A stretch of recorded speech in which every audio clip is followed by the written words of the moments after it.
Le 11 septembre 2021, TF1 a donné le coup d'envoi de Classe égale HRL The Voice à les stars.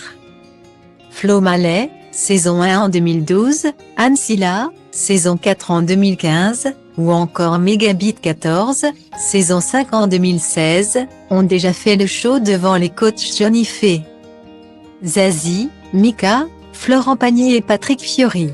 D'autres nombreux talents vont se succéder dans l'espoir de passer à l'étape suivante. Ce qui est certain, c'est qu'Alban Bartoli ne sera pas de la partie. Impossible pour la production de faire participer tous les talents de The Voice pour cette édition spéciale.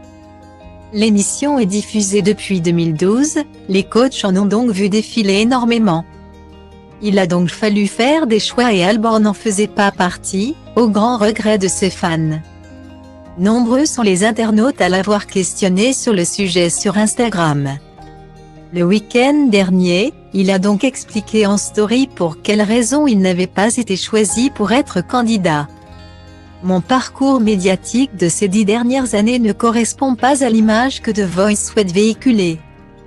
Depuis mes participations aux Anges, saison 5 et saison 9, note de la rédaction, j'ai été mis un peu à l'écart. A-t-il expliqué.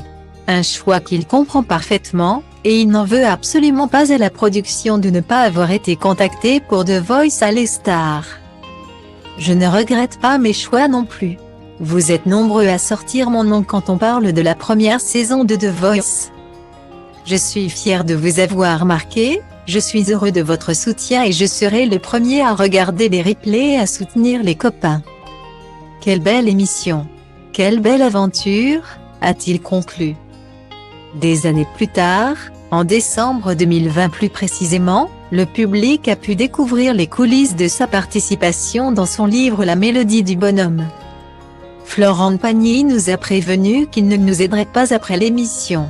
Il ne nous laisserait pas son numéro. Il ne nous écrirait pas de chansons. J'ai trouvé ça honnête contrairement à Mika, qui a promis plein de choses sans s'y tenir, expliquait-il notamment dans son ouvrage. Et de préciser qu'il était humain et très sympa.